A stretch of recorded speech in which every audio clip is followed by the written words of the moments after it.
Coach, thanks so much for being with us. When we talked to you last, you were talking about the bye week, and we'll get to the game ahead in a second. But you say you were going to be able to catch your son playing. I hope that went well. It did. It was great to be back up and see some former players. And we also recognized our director of player development here, who was at Grand Valley State. I stole him from Grand Valley, Dr. Damon Arnold. They named the academic building there. So it was a great weekend. Thank you for asking. And we move on to Alabama. I don't know if this is fair. I heard people talking to Coach Saban earlier, and everybody's making a big deal about that Halloween birthday. You get left out. Yours is the week before. That might be pretty clever, though, on your hand. Paul, I am about forgetting about birthdays at my age. So that's a great thing. Let Nick take the birthdays. And he looks so good for his age anyway, so he can sustain a couple more birthdays and nobody's going to say a word. I know the feeling. I'm right between you and Coach Saban in age, so I am more than happy when people miss it. But we'll move on to the game. And so much was made last year. You had met Nick Saban, of course, for the national championship, and then last year winning that first game that people are still talking about. You have to turn the page and get ready for Saturday. What's it like to face not only Nick Saban, but an Alabama team that I know you respect so much?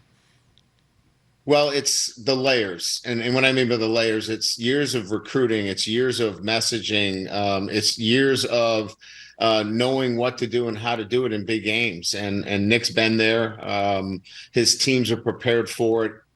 So, this is about a team that rises their preparation level. They don't rise to the occasion of an LSU. And so they know what they're doing. They've been there before. This is, a football team that is well coached in all phases.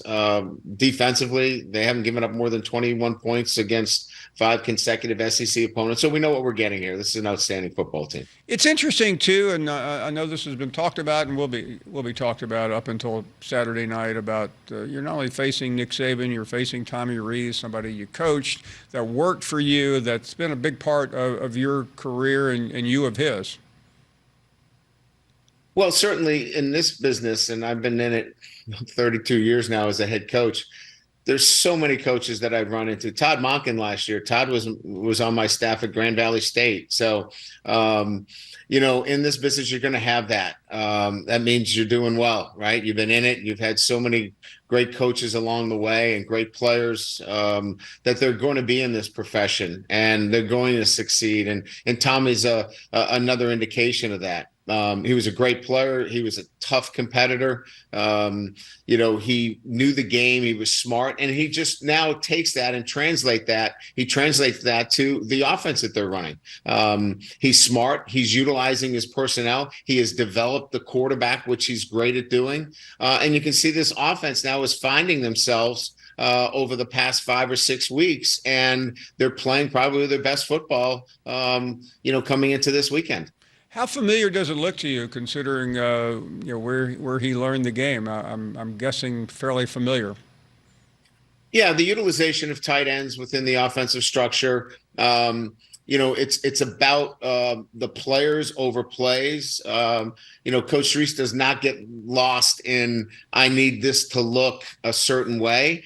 He is going to take the strengths of the particular players that are within his structure. He's going to make sure that they do the things that they're capable of. Jaden is able to throw the football down the field accurately. You're going to see some big shots down the field. He's certainly capable of running, but, he's not going to put him in a position where, he has to run every play. He'll decide that. They're going to use their receivers down the field, and they're going to really rely heavily on that big physical offensive line. So just really well coached and really smart in the way they utilize things. Speaking of well coached and smart, and that's your offense, so much national recognition now being applied to what's happening on the offensive side of the field, especially with Jaden Daniels. As you match that up against an elite defense, and it may be a little different than last year without Will Anderson, but you still have first rounders across the board. What do you think about? Well, I think first and foremost, the most important thing is this time of year. When you get into November, you are who you are. The offense and the defense, they're going to be who they are. and you don't try to change things at this point. Everybody has enough self-scout, PFF.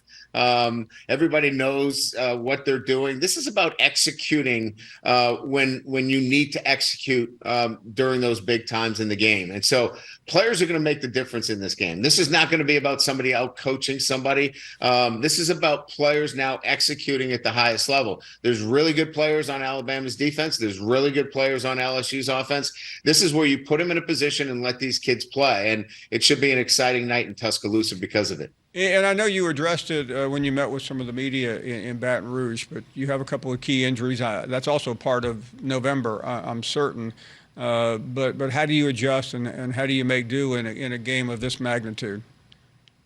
Yeah. So first of all, look, if you're smart, you're going to go attack those guys, right? I mean, and you got to look at it from that perspective. If you've got a young player, I know that I would go attack those guys immediately. So, you've got to have a plan for that. The second thing is, you've got to have the confidence to go out there and play. And so, we've been building the confidence in these players that when it's their time and you're ready, let's go play. We recruited you here to LSU to play at this level, or you shouldn't come here.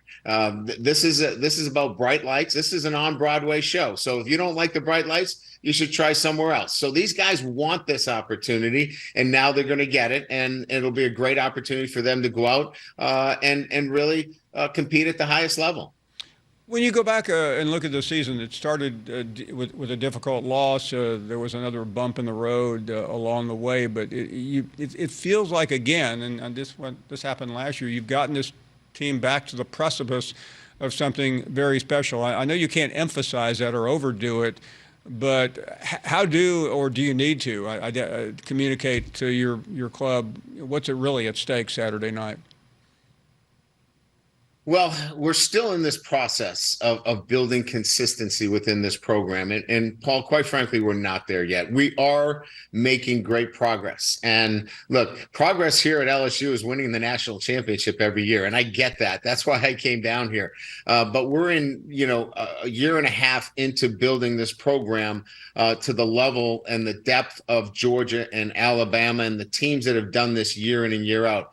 And quite frankly, we're not there yet, but we are getting closer to building the consistency necessary. And this will be another step towards that. We get a chance to play in big games in November. And that's what this is about in the SEC, and in particular in the SEC West. So keep taking the steps forward, continue to build this program. So every year we're playing the meaningful games for SEC championships in November. Well, this one is very meaningful, as everyone watching here and will be watching Saturday night knows. Coach, thanks for making time. It's always great to see you on Monday. My pleasure. Thanks, Paul. Thanks for having me on. Thank you very much. The coach of the LSU Tigers, Brian Kelly.